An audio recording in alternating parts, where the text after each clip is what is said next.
Associar a saúde ao trabalho, eu só comecei a fazer quando eu percebi que eu já não tinha mais ela. Eu não soube lidar com isso. Quando eu me dei conta, eu estava subindo a serra, morava em Santos, pensando, cara, bem que o meu carro podia cair aqui, né? A saúde emocional de um cara que tá numa posição de liderança, ela é terrível, ela afeta um conjunto de famílias. E se você esperar pra cuidar quando acontece, o custo é muito mais caro. Não, eu só fui militar. Não, cara, peraí.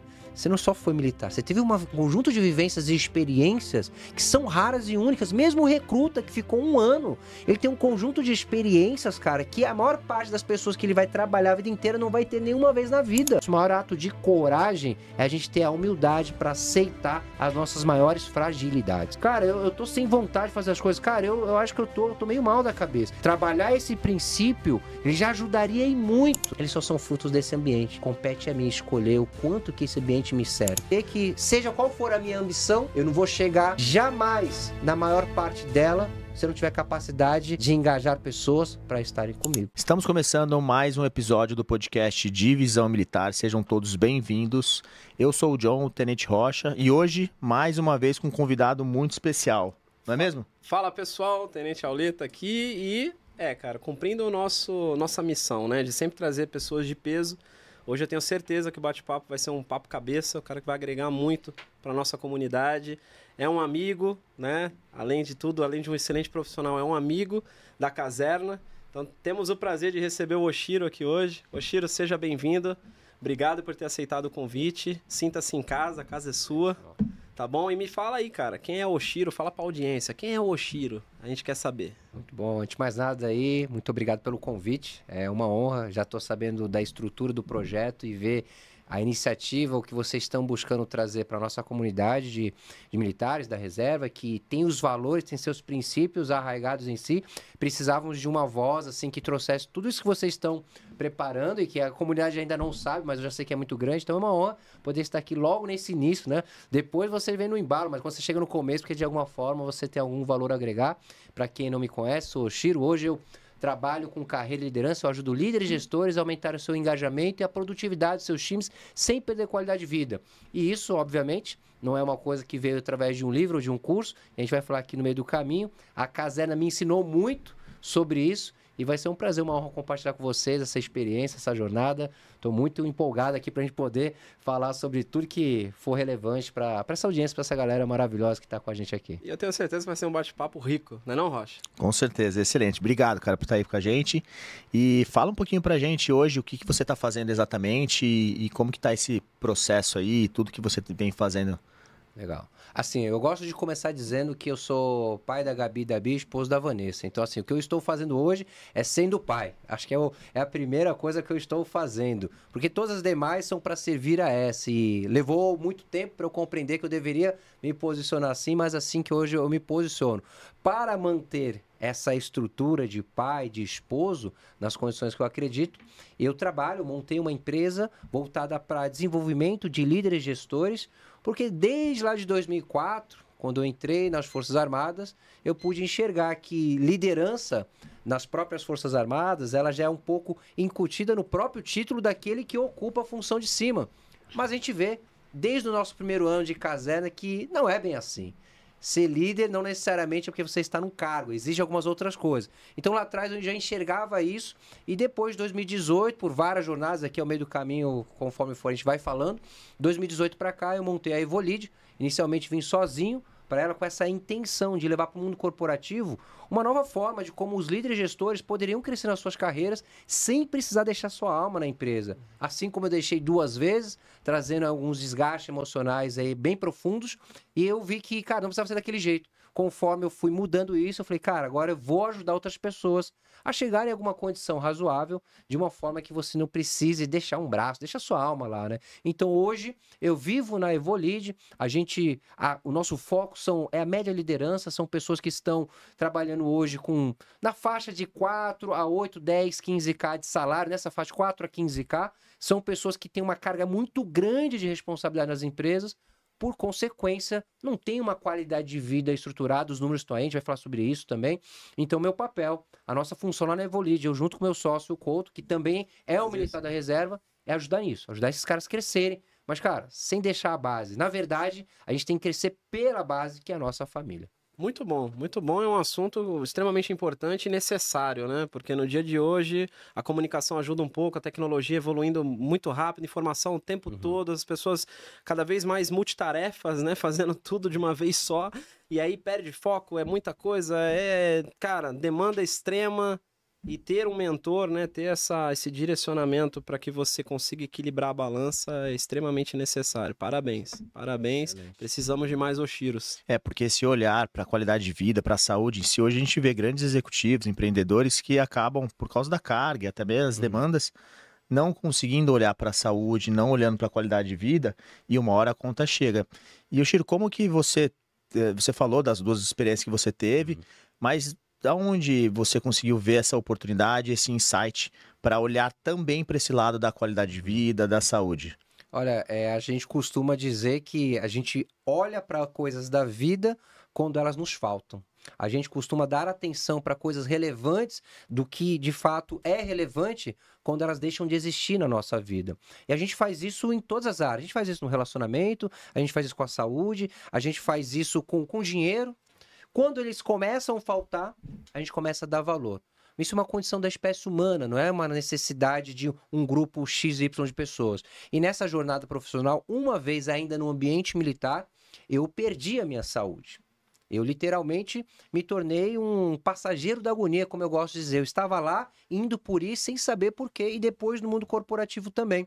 E nessa vez que eu estava ainda no meio militar, ocupava, além de já estar numa função de liderança, inerente à função de oficial R2, que eu tinha lá à época, eu ocupava uma função dentro ali do Estado Maior, de S1. Então, dentro daquele cenário, havia um grau de cobrança e de estresse muito grande, e numa particularidade X, que aí não vou entrar em detalhes, até para não trazer nomes de pessoas, mas as pessoas do meu convívio até sabem um pouco da história, a pressão era tal qual que eu não consegui comportar, administrar essa saúde. E eu sempre fui aquele cara de chegar mais cedo, sair mais tarde, o líder é esse, é o que carrega mais caixa, é o que está sempre à frente com todo mundo.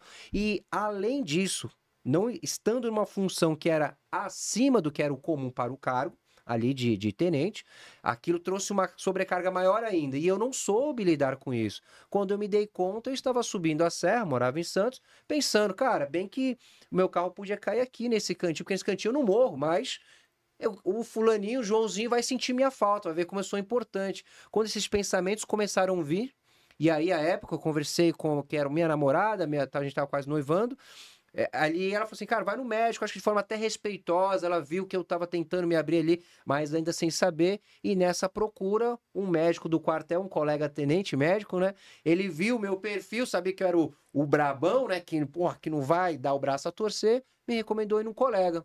Pensava eu que seria talvez um psicólogo, quando fui ver, já era um psiquiatra, e dali já saí com uma recomendação de não dirigir, de tomar remédio, uma série de coisas, e ali eu vi que eu não tinha mais saúde, eu não tinha mais controle de mim. Então, associar a saúde ao trabalho, eu só comecei a fazer quando eu percebi que eu já não tinha mais ela. E saúde, hoje, no nosso método de trabalho, nosso modelo a gente chama de líder de valor, a gente tem a saúde 3D, física, mental e espiritual. Sem ela, você não tem saúde. Você pode achar que tem uma ou tem a outra, mas se você não tiver as três integradas, você não tem saúde. Então, foi ali que eu comecei a olhar. Se eu não cuidar do psicológico, a algum momento eu não vou conseguir cuidar de nada. Então, foi a partir dali, daquele momento, entre 2008 e 2010, que eu comecei a olhar para isso com mais atenção, estudar, pesquisar. E aí, hoje, é a porta de entrada do que eu levo em todas as soluções de mentorias. É isso, cara. Como é que você está antes do que o que você quer? Físico, mental e espiritual, perfeito. Essa é a tríade. Essa é a tríade. Porque às vezes a pessoa tá muito bem em uma das três, né? E muito mal nas outras. Geralmente é isso. Normalmente. Geralmente é isso. E saber equilibrar, e saber realmente ter essa plenitude, né? De poder estar bem nas três é o que vai realmente fazer você poder potencializar seu negócio ou seu relacionamento. Sem sombra de dúvida. Muito bom, muito bom. Essa é a tríade que eu gosto também. A gente tem algumas coisas em comum, Rocha. Muito. E a gente descobriu recentemente, né? Num evento que a gente foi juntos, nós três aqui da mesa. E foi muito engraçado, porque a gente ia falando, um ia complementando o outro, pô, comigo também, pô, também acho isso, tal. Então, alguns assuntos que misturam neurociência, né, com essa parte espiritual também. Cara, assim, onde que o Oshiro, em que momento, né, da sua vida, eu entendi que você passou por gente pode chamar de um trauma, né? Sim, sem sombra de dúvida. E por ter passado por esse trauma, na prática, né? Você acabou, obviamente, sendo direcionado para a solução desse problema. E hoje você até, né, consegue até com maestria, porque você passou por isso, você consegue trabalhar para que as pessoas não passem por problemas parecidos, ou evite, ou diminua a probabilidade de. Mas a minha pergunta é, depois que você passou por esse trauma, é que veio aquela vontade de aprender mais sobre a mente humana, sobre as pessoas, de realmente buscar ali ser um especialista, porque o que você, pelo menos no meu ver, o que eu vejo hoje é que você é um especialista em pessoas, Isso. né? E veio disso? Veio desse trauma ou não? Ou sempre foi uma vontade que você teve desde antes disso? Você sempre estudou esse assunto ou você começou a estudar depois? Como que foi essa? São 2 momentos, eu poderia falar sobre pessoas, gestão de pessoas na minha vida. Quando eu fui fazer lá o vestibular, a gente que foi R2, normalmente, ou naturalmente, a gente se matricula na universidade, na faculdade, logo depois do ensino médio, ali eu fiz também, coloquei lá a minha primeira opção, psicologia, segunda opção coloquei engenharia de telecom e a terceira coloquei educação física.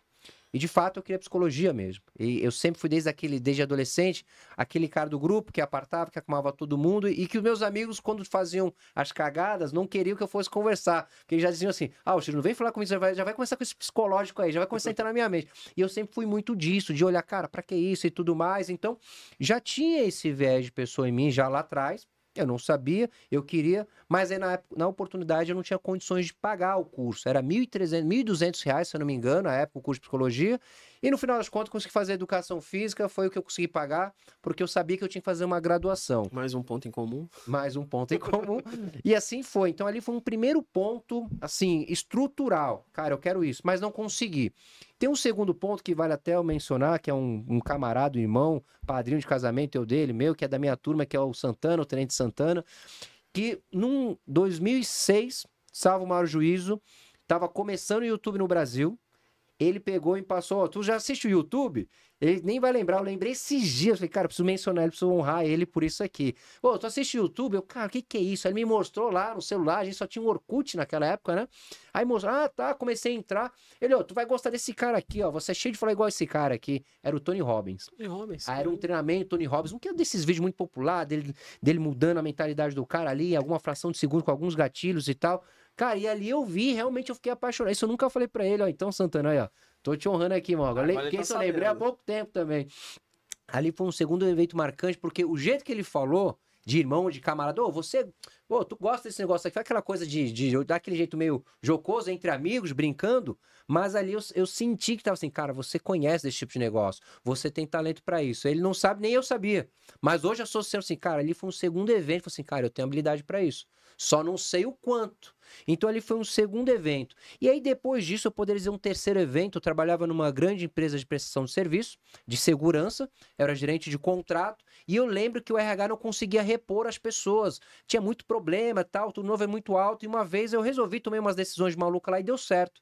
E aí eu virei para essa menina de RH, que era uma psicóloga, hoje ela ainda está lá, é uma gerente lá, uma diretora, e eu falei para ela, olha, um dia o problema todo era a questão de conflito entre as áreas. E eu fui lá e consegui resolver. Eu falei, um dia eu vou montar um produto, isso foi 2011 o ano, eu vou montar 12, eu vou montar um produto que eu vou ajudar a resolver todos os conflitos da empresa, ou a maioria deles. E quem quiser vai conseguir. Só mexer alguns botõezinhos sobre pessoas e tal e vai dar certo. E ela virou para mim e falou assim, realmente eu acredito que você vai fazer isso. Isso foi 2012. Então foram 3 eventos assim que consolidaram uma série de inputs, insights, desejos, expectativas e foi só me direcionando. Talvez um quarto, acho que vale citar para quem está, principalmente para a gente que está na reserva. Em 2015, nessa onda de treinamentos, eu fazia muitos, eu fiz um primeiro plano de carreira estruturado. E aí eu mapeei um plano de carreira de 5 anos, em 2016, na verdade, onde em 2021 eu já tinha clareza que eu ia trabalhar com o que eu trabalho hoje. Então eu montei todo um processo de transição, salário, tem toda uma estrutura que hoje faz parte do processo que eu trabalho também, onde eu colocava o que eu faria em cada ano, quanto que eu tinha que ter de salário e qual que era a linha de corte que eu chegaria numa faixa X de salário e onde eu poderia migrar para esse empreendedorismo, que é o que eu faço hoje. Então era um projeto de 5 anos, mas aí eu iniciei em 2018, era 16 a 21 e 18 eu iniciei. Então esses 4 eventos, assim, eu acho que eles marcaram essa minha ida, essa minha chegada para esse universo de gestão de pessoas. Muito bom. Foram teus impulsionadores, digamos Sem assim. sombra de dúvida. Que cara. legal. E você vê, né, que numa conversa, no envio de um vídeo de YouTube, Foi. onde talvez seja o primeiro estralo pra você. Nossa, realmente eu gostei desse cara, me identifiquei, deixa eu saber mais, né? Foi Foi bem se isso. aprofundando. E hoje, cara, a gente tem uma vantagem, né, com relação aos nossos antepassados, porque a informação tá pra todo mundo. Tá. Hoje, por exemplo, no YouTube, você acha tudo. Acha coisa ruim e acha coisa boa. Se a pessoa souber fazer o filtro do que ela quer, ela não precisa, às vezes, nem pagar curso, cara, né? Na verdade, precisa. hoje em dia, a informação tá na palma da nossa mão, né, cara? Então, isso nossos antepassados não tinham. Então, pro cara ter acesso a algum tipo de informação, ele tinha que investir muito pesado, tinha que viajar para fora do país, que também na época já era mais difícil. Então, cara, hoje é o que eu costumo dizer. Hoje as pessoas têm tudo, né? Mas falta, acho que, outras coisas. Né? Falta outras coisas que a gente vai falar daqui a pouco. Era aquele ponto que eu falava, né? Eu fazia, quando eu tava fazendo cursinho, a gente tinha as questões lá, as provas, e não tinha um gabarito, não tinha resposta. Você tinha que esperar 1, 2 dias pro professor corrigir. Olha o absurdo. Então hoje você consegue aprender N formas, inteligência artificial, YouTube, tudo, então tudo tá mais fácil. Você citou sobre a parte da saúde mental e tudo mais. Uma dos nossos braços que a gente está estruturando na divisão, inclusive já tenho uma pessoa que vai tocar isso aqui, é o Tenente Brasil, é para a gente olhar realmente para essa parte da saúde mental em vários níveis. Então você trazendo isso é muito importante, que às vezes a pessoa não tem essa percepção, vai perceber quando realmente começa a faltar, dar problema. E aí talvez já seja tarde demais, né? Então é bem interessante essa parte e essa é uma preocupação nossa que a gente vai tocar aí com louvor. Isso é terrível, as estatísticas no Brasil são muito ruins. Nós somos aí o primeiro em crise de ansiedade no mundo, somos entre o segundo e o quarto em depressão nas Américas. Nós somos o primeiro agora, o segundo em burnout, e estamos entre os 3, 5 primeiros também entre os piores, tá? Entre os primeiros dos piores, da ponta de baixo, né? De saúde mental. Há um estudo de um órgão chamado ISMA, que eles medem isso, e com vários parâmetros, vários aspectos, e a gente vive num país que é fake news. A gente vive num país que a gente vende o carnaval, vende sucesso, vende alegria. Vende felicidade. A gente vende felicidade pro mundo, é um cartão postal do país, mas a verdade é que os números não mostram isso. E para nós que trabalhamos com liderança, a gente tem que sair do sentimento emocional e ir para as estatísticas, porque as tomadas de decisão que vão envolver, por exemplo, dentro de um time, um gestor com as suas pessoas, não pode ser com a experiência que ele tem que ser com base nessas estatísticas. E elas estão aí apontando. Então, cuidar da saúde mental nossa, em primeiro lugar, e das pessoas, nossos funcionários, para nós que somos reservistas, que estamos em empresa, estamos liderando, em qualquer cenário, mas particularmente para quem lidera, ele não é uma opção, ele deveria ser uma obrigação. Todo líder gestor deveria ter algum indicador, algum parâmetro de performance onde se mede esse nível de saúde emocional. A saúde emocional de um cara que está numa posição de liderança, ela é terrível, ela afeta um conjunto de famílias. Então, se você tem um líder que tem 10 pessoas, que debaixo dessas 10 pessoas tem uma estrutura com 20 pessoas, são 20 famílias diretamente impactadas pela postura, pela forma de falar de uma única pessoa. E esse foi até um olhar que lá atrás é um propósito pessoal meu. Eu quero impactar muitas pessoas nas suas famílias. E o meio que eu encontrei no mundo corporativo não foi porque eu vivi isso. Na verdade, ali eu vi, cara, eu posso ajudar outras famílias, porque quando eu me transformei, eu me ressignifiquei nisso, eu fiquei uma pessoa melhor. Eu fiquei um pai melhor, não era pai à época, né? Mas eu sei que boa parte do que eu sou como pai hoje, como filho, como irmão, esposo, é fruto do que eu fui cuidando da minha saúde emocional. E onde é que a gente mais testa a saúde emocional? No ambiente de trabalho. Sim. É ali que onde a gente tem nosso maior laboratório, nosso maior volume de experiências emocionais. E a gente não olha para isso, e as empresas colocam alguns dados, fazem alguns treinamentos para postar lá no seu site, mas a real é que não há uma efetividade nisso. Isso é uma das nossas missões aqui enquanto formador de gestores de líderes. Nossa missão é que ele tenha um processo de treinamento, de preparação preventiva. Eu até brinco, até posto com frequência, terapia preventiva avançada, alcunhei assim de TPA. Porque se você esperar para cuidar quando acontece, o custo é muito mais caro. E às vezes a reversão é quase que impossível, depender do cenário, da crise que você teve, do conflito do ambiente. Cara, os números são assustadores. né? Não são números que nos honram, com certeza não. Você falou de burnout entre segundo ou Burnout é segundo. segundo. Segundo. É uma estatística nova agora. Ansiedade, depressão, os números são altíssimos. E Inclusive, você percebe que o nosso, assim, o brasileiro, né, o latino, digamos assim, ele é um cara que vai pra cima, é trabalhador, digamos assim, né? Só que não tem a saúde mental, né? Então, assim, é uma coisa confrontando com a outra. Da mesma forma que a gente quer... Tanto que você vê países aí como os Estados Unidos, adoram o serviço, a mão de obra né? Latina, brasileira. Por quê? Porque a gente é pau pra toda obra, né? Como costuma dizer na gíria. Porque a gente vai pra cima, a gente aprende, se não sabe, né? Mas e a mente? Onde fica nisso?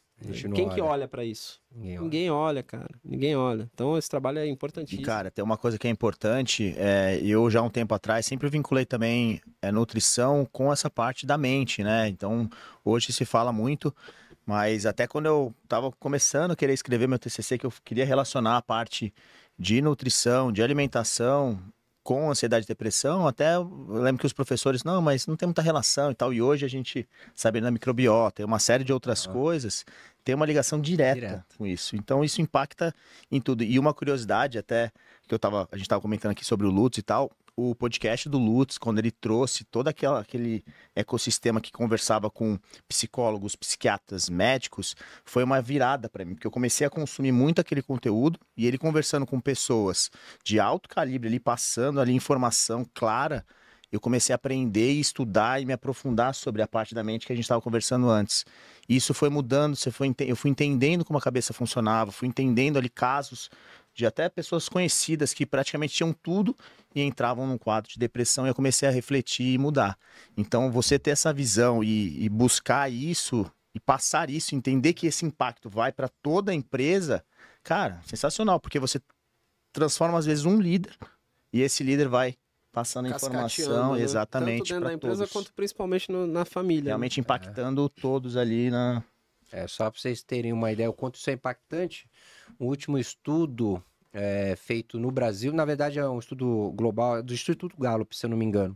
Eles fizeram 16, 18, acho que repetiram agora em 22. E continua sempre a mesma base. Eles medem por quais razões as pessoas pedem emprego das empresas. E das 7 causas principais, com frequência se mantém entre os 2 primeiros e ainda é o primeiro. Eu peço demissão do líder. Então as pessoas pedem demissão do líder. E por pedir demissão do líder, quando ele chega nesse estágio, veja, só a gente vai analisar aqui. A pessoa está pedindo demissão do líder. Significa que tudo para baixo deu errado. Essa pessoa, ela foi destruída. E aqui eu não estou entrando no mérito se essa pessoa tem capacidade emocional, se a geração está mais preparada ou não. Não estou entrando nesse mérito. Porque o líder ele é responsável pelo time que ele tem. Então se o time tem isso ou não importa. Cabe a ele enxergar.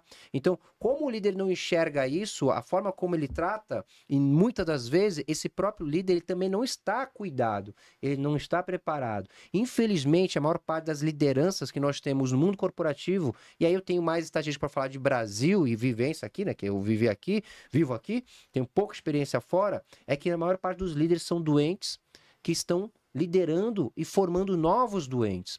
Nós temos um conjunto de profissionais que, infelizmente, não têm capacidade de nem olhar para si e assumem uma responsabilidade com 25 anos, 30 anos, de 40, 50 pessoas e mal consegue tomar uma decisão simples que tem algum cunho emocional, porque ele não consegue lidar com aquilo. E ele tem uma habilidade técnica que o colocou lá, mas ele não tem habilidade emocional para se manter. Isso, infelizmente, é extremamente comum. E as empresas não olham isso nesse eixo do líder. As empresas não olham muitas coisas. Eu tenho muita briga com os RHs, eu tenho uma lista de paradoxos do RH e é sempre muito engraçado quando eu falar com eles, mas esse é um deles. As empresas, ninguém olha para a saúde emocional do líder. Quando se fala do liderado. Sim. Mas quem é que impacta diretamente? É o líder. E por que a gente, obviamente, não está olhando para isso? Porque realmente o sistema ele precisa de uma revisão. E assim, de alguma forma um pouco audaciosa, nós na Evolide, lá, eu e o Couto, meu sócio, a gente com frequência, a gente fala, cara, a gente tem que quebrar estereótipo, esse padrão dos RHs. Porque se alguém não mudar isso, cara, vai morrer muita gente, cara, literalmente. Tem morrido pessoas por conta da depressão e que são associadas diretamente ao trabalho. Já não é mais uma estatística que ocorre de vez em quando. É comum você saber de pessoas que se levaram à depressão, ao suicídio e as causas iniciais estavam na sobrecarga de trabalho. Então a gente olha para isso com muito cuidado, é claro, falando sempre com muita cautela, porque é uma seara dos psicólogos e psiquiatras, e eu particularmente sou analista comportamental, então eu vejo, o meu papel é enxergar o antes, é atuar no antes, porque uma vez que acontece, a gente caminha para os colegas trabalharem, os psicólogos, os terapeutas, capacitados, habilitados para. Mas esse antes, esse trabalho comportamental, é fundamental, mas as empresas ainda não estão olhando, e nós, como veteranos, temos uma possibilidade de ter essa linguagem que vocês estão trazendo aqui, para a gente levar para um conjunto de líderes em larga escala, que inclusive, fica aqui o recado para nossos amigos que estão assistindo. A gente tem o estigma de somos militares, que somos os caras, os guerreiros de selva, audazes e tudo mais, e cara, a gente tem um orgulho, uma camada de vaidade mais elevada que a média das outras pessoas. Porque isso é inserido na nossa mente. Não saber lidar com isso é a certeza de que a gente vai cair nesse buraco. E a gente, querendo ser o resiliente, a gente vai ser mais um que vai ter que ser levantado por alguém. Muito bom, Chiro. Muito bom. E tem muito a ver, né? Porque a experiência militar, ela, assim, quando a gente ainda é jovem, né, 17 para 18 anos, que é exposto a algumas coisas que dão carga emocional, né, todo aquele impacto emocional, toda aquela repetição de atividades, né, que tudo tá ligado com a neurociência, e ainda numa idade não tão avançada, a gente tá falando da adolescência, 17, 18 anos, depende se o cara fica um ano, 2 anos, 8 anos, acho que você ficou os 8? Eu fiquei 6 e pouquinho, tive uma oportunidade para sair antes, deu para sair antes. Então assim, independente de quanto tempo fica, mas naquele momento que você faz, ou um NPOR, ou você, né, um ano obrigatório de alistamento militar, pela idade e da forma que é feita, muda. Alguma coisa vai mudar na vida dessa pessoa, né? É claro que também ele está susceptível, dependendo de quem for a equipe de instrução, né? Está susceptível a algum trauma, pode acontecer também. Mas em grande escala, eu acredito que os atributos da área afetiva ali, né? Que é como eles chamavam lá dentro. São soft Chamam skills, ainda, né? Chamam ainda, né? Para nós aqui, acho que o termo mais favorável para o pessoal entender são as soft skills, né? Eles são muito valiosos, né? E a pessoa leva para a vida. Eu mesmo, eu acredito que com vocês não foi diferente. Muitas das coisas que eu já sabia, algumas delas, outras nem tanto, mas eu pude, no ambiente militar, pude potencializar. Sim. Eu já tinha, e aí a gente pode até entrar num assunto que eu sei que você gosta muito, e eu também, que é a questão dos temperamentos. Eu não sabia teoricamente o porquê, mas eu já tinha dentro de mim uma facilidade com pessoas. Desde sempre. Eu sempre comunicava muito bem, gostava de me relacionar com as pessoas, sempre fui bom em comunicação, nunca fui vergonhoso, essas coisas assim. Mas não sabia, teoricamente, não sabia o porquê, né? Tecnicamente, não sabia o porquê. E quando eu pude expor isso dentro do militarismo, e aí a gente tem vários momentos que dá pra fazer isso, como, por exemplo, quando você é colocado numa posição de xerife, né? Ah, agora você é o xerife. Porra, aí você tem que exercer tua liderança ali, tua capacidade de raciocínio, comunicação, alguma atividade em grupo, né? Num bem comum, espírito de corpo. Tomar decisão, gestão de conflitos. Então, pra quem já tem isso de temperamento, talvez tenha uma certa facilidade, digamos assim, né? Não quer dizer que sempre vai dar certo, mas tem uma predisposição para. Sim. E eu acho que o ambiente militar, ele faz com que quem já tem essa predisposição, ali tem uma oportunidade para potencializar. Sim. Eu costumo dizer, por exemplo, em comparação a pessoas que não tiveram a experiência militar, não tô querendo aqui dizer que um é melhor que o outro, nada disso, mas eu só digo assim, que às vezes a gente tem vários líderes adormecidos que ainda não foram expostos às experiências parecidas com essa, por exemplo, do militarismo, e por isso eles nem sabem que são excelentes líderes. Sim. E talvez, espero que não, mas talvez nunca saibam. Porque aí vem um outro ponto, que a pessoa é colocada para fazer uma função que é totalmente desconecta com aquilo que ela nasceu para fazer. E aí a gente entra nessa questão de novo dos temperamentos, que aí eu até vou aproveitar essa deixa para a gente falar um pouco sobre esse assunto, que eu acho que tem total ligação com a questão da depressão, com a questão do burnout, porque, por exemplo, vou dar o meu exemplo, que eu acho que é o seu também, sanguíneos, né? São aquele temperamento agitado, que gosta das coisas, mas não é muito para números, não é muito para organização. Claro, não quer dizer que a gente é desorganizado 100%, mas a gente vai ter que ter um esforço maior para isso. Exato. E aí vai e coloca a gente numa função 100% analítica, planilha, 0 pessoas. Por mais que você seja o melhor nessa tarefa, e talvez você seja, porque você vai se esforçar, vai aprender e tal, mas você não vai estar feliz. Exato. E aí é esse ponto que talvez entre essa questão da depressão. E se o gestor dessa pessoa não tiver esse conhecimento, e nunca tem, por isso que eu acho que, na minha opinião, não sei se você concorda, mas na minha opinião, os problemas maiores é autoconhecimento e autoconsciência. Autoconhecimento porque as pessoas não tentam se conhecer primeiro, que eu acho que esse é o primeiro ponto. E autoconsciência porque não busca também, depois que se conhece, tentar conhecer os outros. Aí não vai dar certo. E você falou do RH, que é uma briga que eu tenho, cara, porque eu acho que o RH tinha que ser o primeiro a saber disso. Deve ser condição básica para estar naquela posição. Exato, cara. Então, assim, é muito estranho falar disso, porque parece até um pouco óbvio. Talvez não tão óbvio para quem não estuda sobre o assunto. Mas Sim. um profissional, por exemplo, de pessoas, de RH, na minha visão, deveria ser a premissa do cara. Assim, pelo amor de Deus, conheço vários profissionais excelentes de RH, mas a gente sabe que não é a realidade de todas as empresas. Não, é. Então, cara, eu queria que você falasse um pouco sobre essa questão. Você acha realmente que temperamento, essa questão mais relacionada, você acabou de até se posicionar como analista comportamental, o quanto você acha que isso impacta nesses números que você trouxe pra gente, que são assustadores? Na verdade, impacta. É a causa raiz, né? A gente, como fazemos parte do universo também da indústria de segurança, a gente usa muito o conceito de análise de risco. E dentro de análise de risco, você vai encontrar as causas raízes de problemas. E a causa raiz desses problemas, via de regra, ela está na capacidade da pessoa encontrar o limite dela de lidar com aquelas pressões externas. E, por exemplo, foi o meu caso, de tantos colegas que vivem isso, que não sabem qual é o seu limite, por justamente não ter o seu autoconhecimento e não ter também a autenticidade ou a coragem de se posicionar naquilo. E é por inexperiência, por ignorância. Então, a base de tudo, a causa raiz de tudo é a falta de conhecimento sobre si. Antes de entrar nesse ponto, só pegar um gancho que tu falou ali do mundo corpo, dos atributos da área afetiva, e você com cautela falou assim, não quero dizer que o meio militar para o aspecto de formação de liderança seja melhor que outros.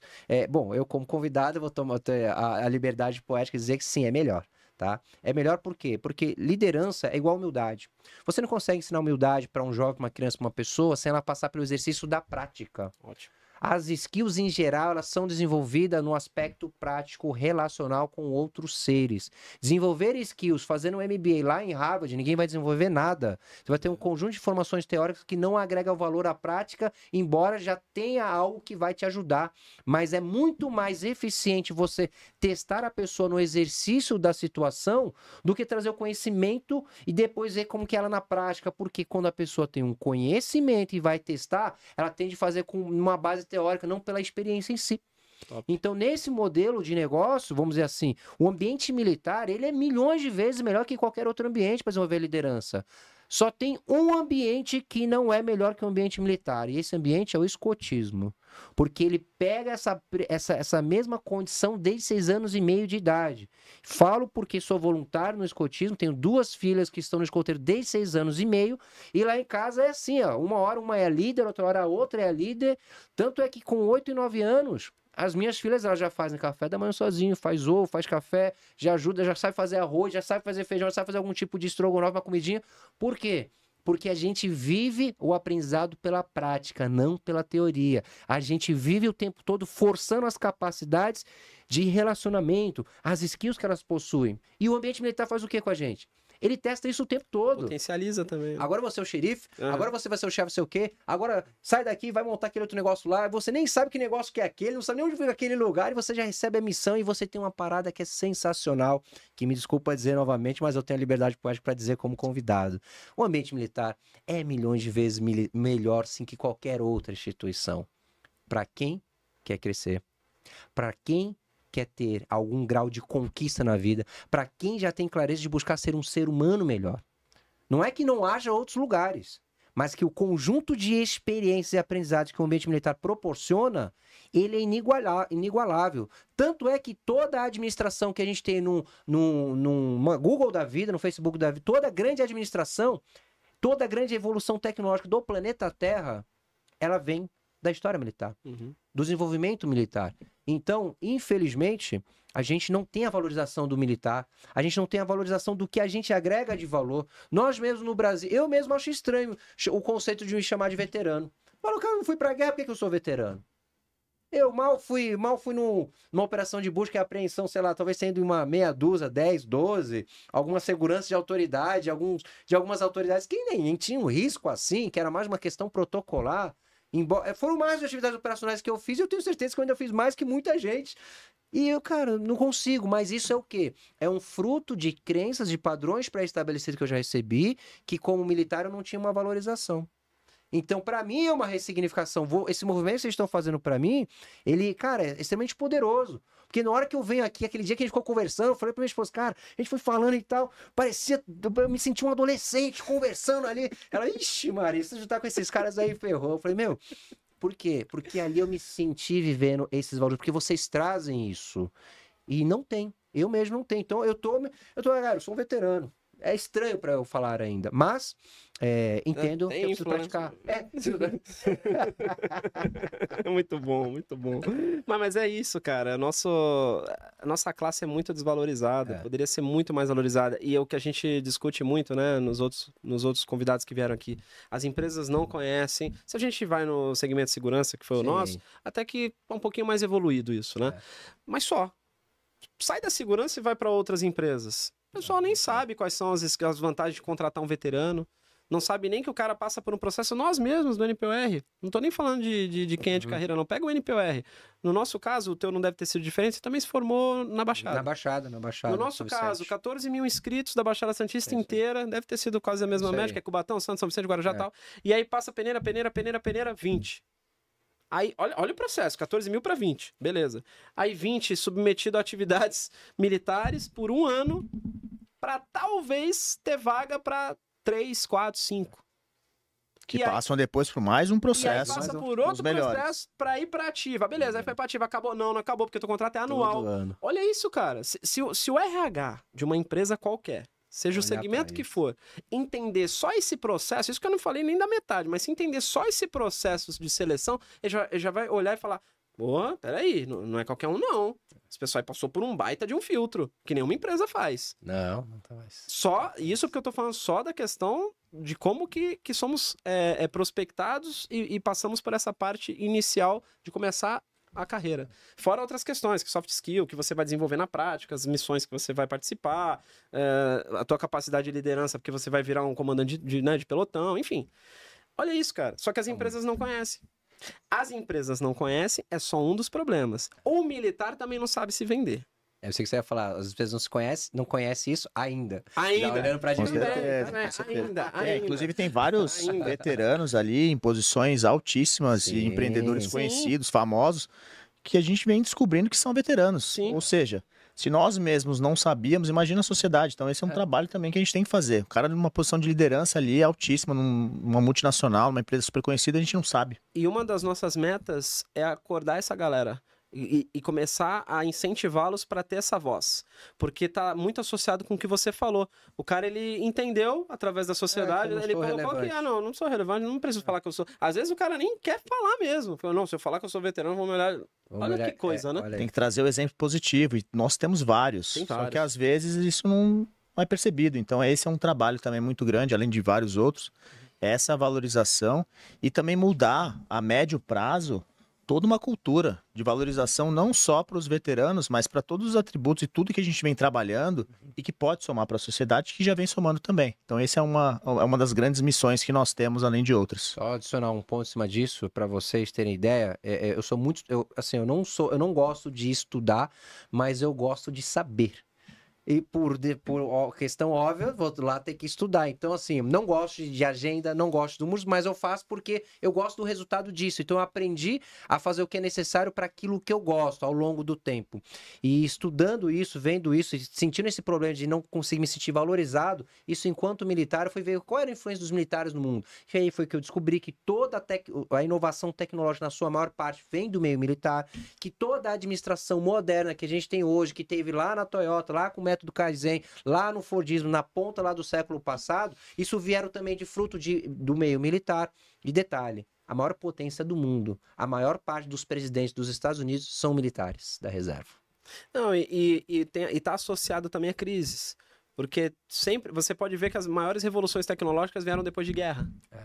Né? Então, assim, aí você pega o militarismo e a crise, e a gente sabe que no conceito até de neurociência, né? A gente sempre tem se a gente falar de neuroplasticidade, enfim, não vamos falar em outra linguagem, não vão achar que a gente é maluco. Mas sempre vem aquela questão de que na crise, no momento de crise, é onde você mais aprende, onde você mais evolui. E aí, se você leva isso pro militarismo e conecta com guerras, períodos de guerra, faz tudo super sentido. Total. E aí depois vem a tecnologia e avança. E a gente é fruto desse ambiente. Tô falando aqui por mim, pela minha própria experiência, e eu sei que tem, acho que a maioria esmagadora pensa muito similar ao que eu penso. Ah, cara, não, eu só fui militar. Não, cara, peraí. Você não só foi militar, você teve um conjunto de vivências e experiências que são raras e únicas. Mesmo o recruta que ficou 1 ano, ele tem um conjunto de experiências, cara, que a maior parte das pessoas que ele vai trabalhar a vida inteira não vai ter nenhuma vez na vida. A submissão ao estresse, o desgaste emocional, o teste físico associado com tomada de decisões com pouco tempo, mais o raciocínio lógico, mais o senso do Pressão coletivo. psicológica. Cara, isso é muito raro de ver. Hoje, algumas empresas especializadas em treinamentos fazem esse tipo de movimento muito bem. Existem grandes empresas que fazem isso, normalmente americanas, conseguem trabalhar esse conjunto de skills de uma forma muito rápida. Eles conseguem, eu chamo de aceleração de capacidade comportamental. Eles conseguem fazer isso com alguns modelos que eu em alguma escala eu tento até modelar para cá, mas não é o meu momento ainda. E eles conseguem fazer isso. E o ambiente militar traz isso o tempo todo. Só que o próprio militar, que é a pessoa envolvida ali no ambiente, não tem essa percepção de valor. Porque lá os líderes, novamente, olha a influência dos líderes, também são inseguros de si. Também não tem autoconfiança suficiente para poder dizer, cara, olha o valor que eu agrego para esse cara aqui. Olha o valor que eu estou agregando para a sociedade. E os nossos tenentes R2, por mais que nós fôssemos jovens, com 20 anos, deveríamos ter tido essa instrução. Inclusive, é uma da pauta, se um dia a gente conseguir levar isso para os NPOEs, cara, você influencia as pessoas, eles poderiam simplesmente assumir esse papel e falar assim, cara, eu estou formando um conjunto de seres humanos aqui que vão para diversos lugares. A gente não tem essa visão. A gente vai lá cumprir o papel lá do que o capitão está exigindo lá no documento. Cara, olha só, são 300 por unidade que a gente pode influenciar, mas o cara não tem nem o preparo dele. Ele não consegue, muitas vezes, esse oficial R2 e cá entre nós, o ambiente é transparente, maduro aqui. Na maioria das vezes, não consegue nem arrumar sua cama, não consegue nem respeitar seus pais. E ainda assim se diz conservador. Mas, cara, não faz premissas básicas. Então tá faltando essa preparação do líder, inclusive nossa, dos nossos militares. No geral, isso se aplica. Então, assim, esse movimento que vocês estão trazendo, eu estou trazendo sempre para vocês aqui, porque realmente eu vejo em vocês, de repente, obviamente tem alguns movimentos, mas vejo em vocês uma luz aí que eu me identifiquei muito, que possa levar isso, porque a gente tem uma massa gigante de brasileiros que são lideradas por militares da reserva. Cara, muito legal. E assim, olha que importância esse bate-papo nosso.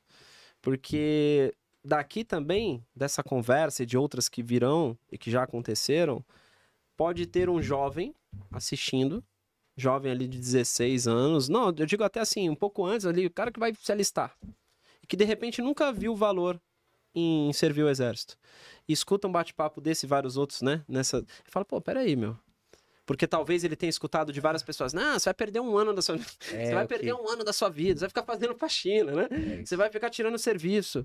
E aí o cara escuta um bate-papo desse e tal, né? E aí ele fala, não, peraí, meu, eu vou agregar valor pra minha vida pessoal e profissional, porque eu vou aprender skills que nenhuma faculdade ensina, que nenhum curso ensina, que nenhum outro trabalho Já pensou ele sair com inglês e espanhol? Já pensou?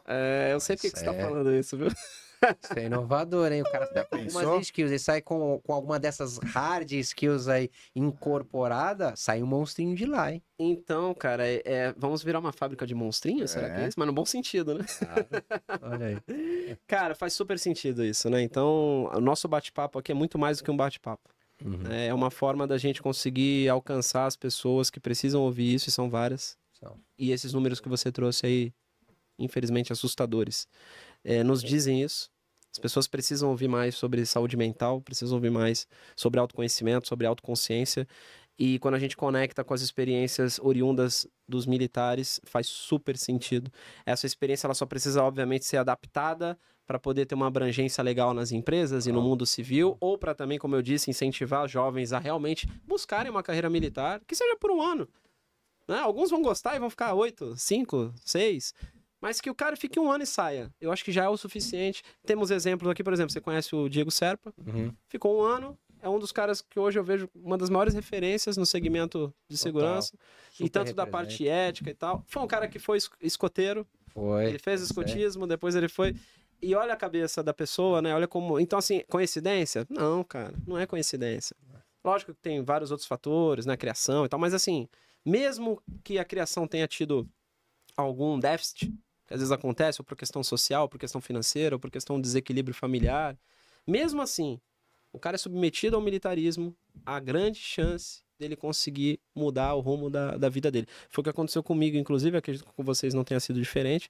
Eu tinha uma cabeça totalmente diferente antes de entrar no exército, e depois que eu passei pela experiência militar, cara, abriu um leque assim, gigantesco de possibilidades. Eu juro pra vocês, acho que se não fosse o exército, eu estaria até hoje assim, como infelizmente ou felizmente, eu não digo nem se foi ruim ou se foi bom, mas a gente acaba ficando numa visão em túnel, né? A gente acaba não se abrindo, não se expondo muito para as experiências, principalmente se é uma coisa que já é tradição da família. Então, provavelmente estaria nessas condições se não fosse o exército. O exército que abriu minha mente. E aí as coisas acontecem, não é à toa, porque não abriu vaga para São Vicente na época. Então eu tive que ir para Campinas. Pô, então com 18 anos já fui morar em outro lugar, totalmente longe da família. Com você foi a mesma coisa. Mas eu queria, eu tava louco pra ir longe, pra ir pra longe. Você já queria. Eu queria porque eu queria ir pra um batalhão mais tranquilo pra poder estudar. E você vê, no meu caso, mais emocional, sanguíneo, então eu queria ficar perto da família na época. Mas o destino me jogou longe. E foi muito bom. E pelo amor de Deus, né, pai, que estiver ouvindo aí talvez, não é porque eu não queria ficar longe de vocês, não é isso. Mas foi isso que me moldou. Que me deu autonomia. Me deu mais, como é que se fala? Amadureci mais rápido. Liberdade, eu queria isso. Por isso que eu já queria ir pra longe. Tive mais responsabilidade. Comecei a morar sozinho com 18 para 18, 19, né? 18, 19. 19, 20. Entendeu? Então, assim, cara, isso fez total diferença. Chegava na faculdade, você lembra dessa época, a galera achava que a gente era mais velho, né? Porque da forma que se portava, apresentação de trabalho. Você já se sustenta, já tem carro, já tem tudo. Aí quando a gente fala, não, na época o quê? 20 anos, 19 anos. Ah, tenho 20 anos. O quê? Você tem 20 anos? É tempo. O Auleta era mais fácil de acreditar, né? Mas tudo bem. Ô, Chiro, deixa eu te fazer uma pergunta um pouco complexa, não sei se você vai conseguir responder. Perguntas difíceis e complexas. Cara, eu vejo esse movimento que eu gosto bastante de estudar essa parte de ansiedade, depressão, a mente e tudo mais. E a gente vê, principalmente antigamente, um preconceito e muito se falar que a depressão é coisa de gente fraca, depressão é isso, é aquilo. No meio militar, por causa da rusticidade, toda aquela rigidez, é mais difícil ainda e ainda existe muito preconceito e as pessoas não falam muito de saúde mental porque o cara vai achar que ele está sendo fraco. Então, isso vem mudando um pouco, né? Então, as pessoas vão tendo uma percepção diferente, até mesmo a questão que antes se falava muito, depressão é coisa de gente rica. Então, a gente entende hoje que a pessoa de baixa renda, ela não tem ali o diagnóstico, porque ela não teve, às vezes, acesso ou a condição de ser diagnosticada. Mas não é que é só uma doença que vai atingir as classes mais altas. Para o meio militar, você vê um caminho para que isso comece a ser quebrado e que a saúde mental comece a ser integrada ali na formação, nas instruções, ou você acha que é uma missão praticamente impossível? Não, essa é uma missão que já está acontecendo, porque o meio militar ele só é uma parcela, um percentual da sociedade. Então, quando temos bons militares, é porque a gente tem uma sociedade relativamente melhor e assim vai. Do mesmo jeito que está acontecendo aqui na sociedade, nas empresas, já está tendo esse olhar para cuidar da saúde mental, nas Forças Armadas também está acontecendo. Há pouco tempo atrás, uns 2, 3 anos, eu lembro de ter participado de algum treinamento, ajudado algo lá, no sentido de eles têm uma estatística já bem dimensionada por comando militar de área, já mostrando quais são os índices de saúde emocional. No caso, eles medem através de índices de depressão diagnosticado. E, obviamente, tem os casos de subnotificação, mas na sua maioria já serve como um parâmetro e já é meta de comandante militar de área. Então, só o fato de já ser meta de comandante militar de área não ter um número maior que X do percentual da tropa dentro desse cenário, já é um princípio de investimento, já está acontecendo. Agora, a gente deveria atacar um ponto que eu volto no aspecto de causa raiz. O militar, ele tem sim uma barreira maior para aceitar isso. Essa barreira maior não é a rusticidade, mas é sim a vaidade. Porque a gente não tem um princípio que eu gosto de falar, que para mim foi que fez a diferença para eu poder hoje falar abertamente isso. Fiquei por anos sem ter coragem de falar isso. Mesmo depois de tratado, eu não tinha coragem de falar. Para mim era uma fraqueza, era uma derrota, porque eu tive também essa vaidade elevada por conta do aspecto que as Forças Armadas nos trazem. E que, por sinal, é necessário para você ter a força de ser um cara de uma Força Armada. Porém, saber trabalhar isso é necessário e eu não soube com a maioria. E o princípio que eu digo é que o nosso maior ato de coragem é a gente ter a humildade para aceitar as nossas maiores fragilidades. Trabalhar esse princípio, ele já ajudaria em muito. Já ajudaria muito eu conseguir falar assim, cara, eu não tô me sentindo bem, cara, eu tô sem vontade de fazer as coisas, cara, eu acho que eu tô meio mal da cabeça. ter essa capacidade, essa humildade de falar isso, já seria um bom caminho. Mas como a gente é ensinado apenas numa ponta, vá e não reclame, vá e faça, para o militar isso é um pouco mais difícil. Então, uma das formas que eu, humildemente, modestamente, recomendaria, se fosse possível, se eu tivesse uma voz de acesso a quem toma essas decisões, seria, cara, ensina os militares a não carregarem para si que eles são os salvadores daquela função que eles exercem. Que eles são as pessoas que vão entregar o melhor que eles podem, desde que eles tenham boas condições de entregar. E os ensine a reconhecer isso. Só que quando a gente fala isso, tem uma barreira muito grande, porque tudo que é antagônico é difícil você trazer um ponto de consenso. É difícil você falar para um cara de direita que há pontos positivos na esquerda. É difícil você falar para um cara de esquerda que há pontos positivos na direita. E assim, da mesma forma, é difícil a gente falar para um militar que, cara, ensina o seu militar a mostrar a fragilidade dele, porque ele não tem que mostrar fragilidade, porque em teoria ele é preparado para uma situação de guerra e que militar é esse que, pô, não consegue tomar um estressinho desse. Cara, isso não é uma... Os dois lados estão certos, porém a gente tem que ir para a realidade. A realidade é que a gente tem esse capital humano na mão, que é limitado, que é deficiente, que não tem essa capacidade. E se a gente não consegue tratar isso em guerra, meu amigo, ou em tempo de paz, em guerra vai ser muito pior. Então, se eu pudesse fazer uma recomendação, eu daria essa, humildemente, né? Com muito respeito. Mas comece a trabalhar os militares essa capacidade, porque é a mão de obra que a gente tem.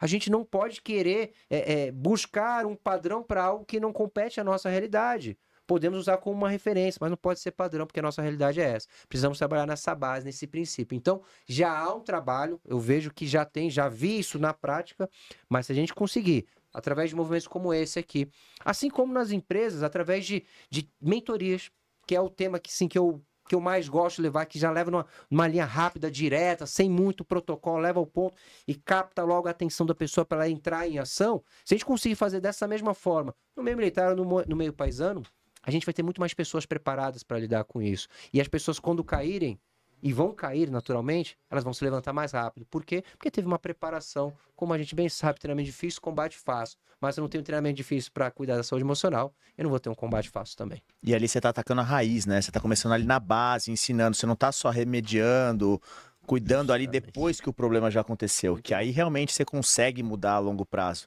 Então, excelente. Tá respondido aí. Muito bom. E, Oshiro, agora eu vou fazer a pergunta inversa. A gente sabe das qualidades do militar, né? Uhum. Se ele realmente souber aproveitar o período da caserna, a gente sabe tudo de positivo que ele pode levar depois pro pessoal, pro profissional, pro empreendedor, pro corporativo. Mas se você fosse elencar um ponto de atenção, para não dizer falha, para não dizer ponto negativo, né? Um ponto de atenção do militar, você elencaria a vaidade que você já comentou, ou algum outro ponto que você acha que, se ele for submetido à experiência militar, depois ele tem que tomar um cuidado nessa transição, ou seja para o empreendedorismo, seja para o corporativo? A vaidade? Eu colocaria a vaidade. Na verdade, eu colocaria a arrogância, porque a arrogância precede a queda. E a gente, como militar, por conceito nosso de definição, de existência da função militar, a gente precisa ter um nível de autoconfiança mais elevado. E o trabalhar a linha entre autoconfiança, né, e a arrogância, ela é muito fininha, muito tênue. Não dá nem para medir. Era o meu caso.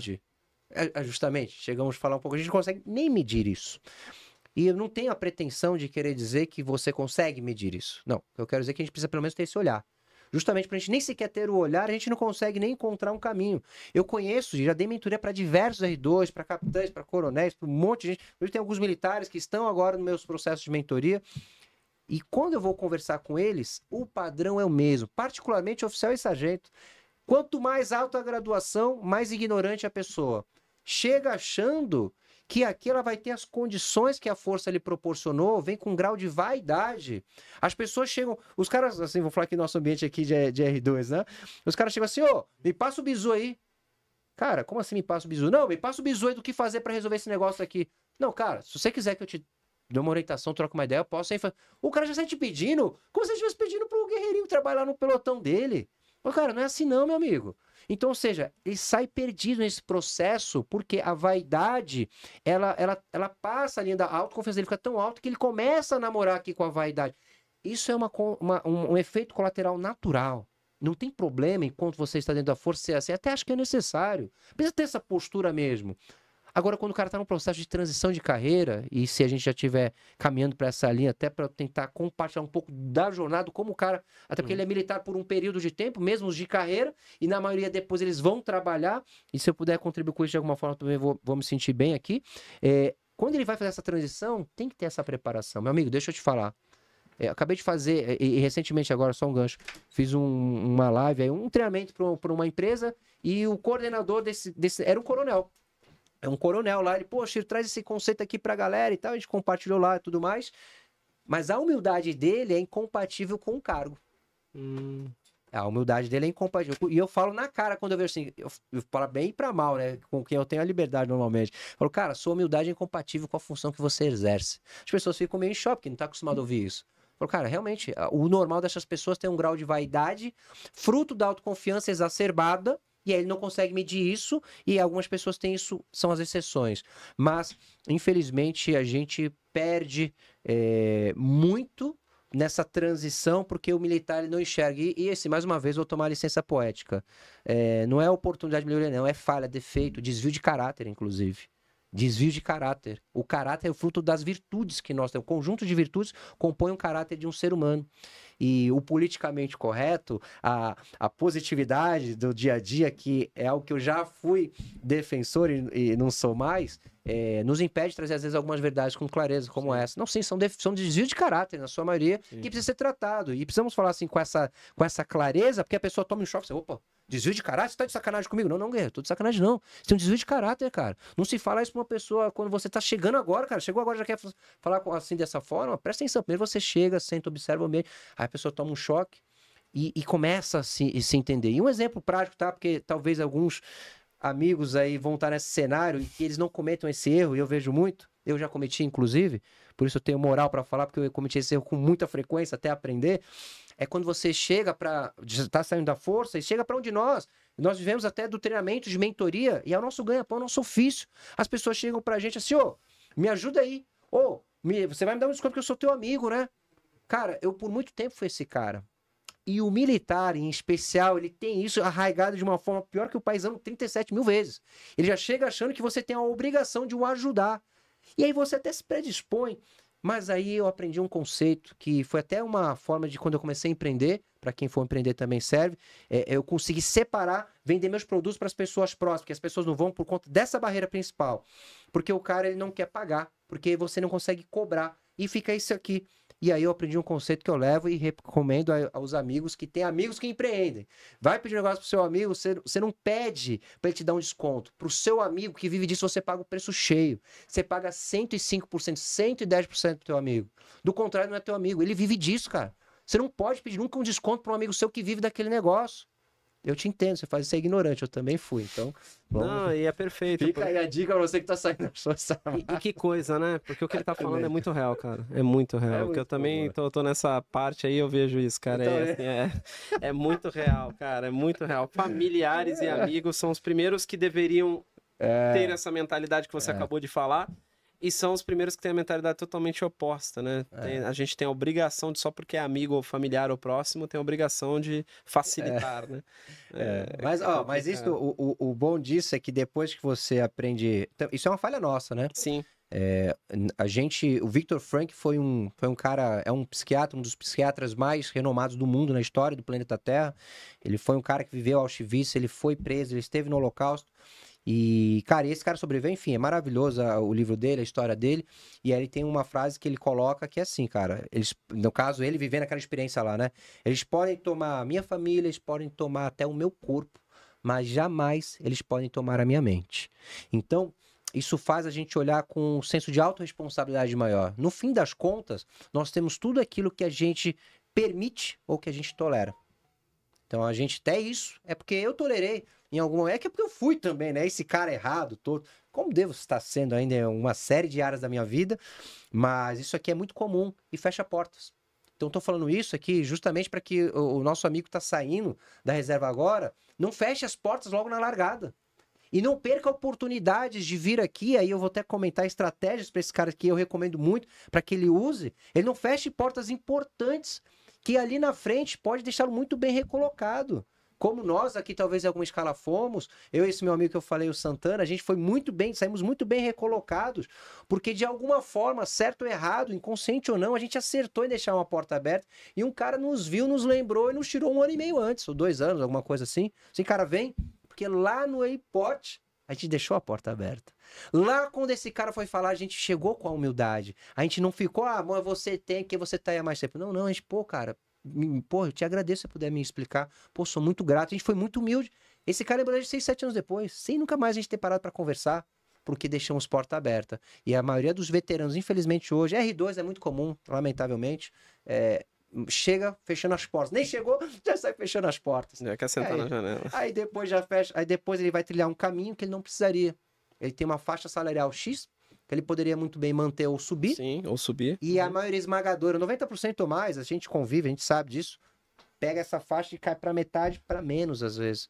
Porque falta humildade. Humildade. Que é o ponto inicial da tua pergunta que eu queria concluir. Você falou qual é a oportunidade de melhoria. Não, o desvio de caráter mais difícil que esse cara tem que tratar, o mais pesado, é a falta de humildade. Humildade. E, cara, Que eu acho que era o meu caso quando eu era aluno. E eu fui muito pressionado por eu ter essa autoconfiança e ficar ali naquela linha tênue de confiança, arrogância e ser um cara sem humildade, até mesmo por desconhecimento e até mesmo desvio de caráter, mesmo como você colocou, de achar que eu estava num patamar acima porque eu raciocinava mais rápido, porque eu tinha ali uma facilidade em aprender.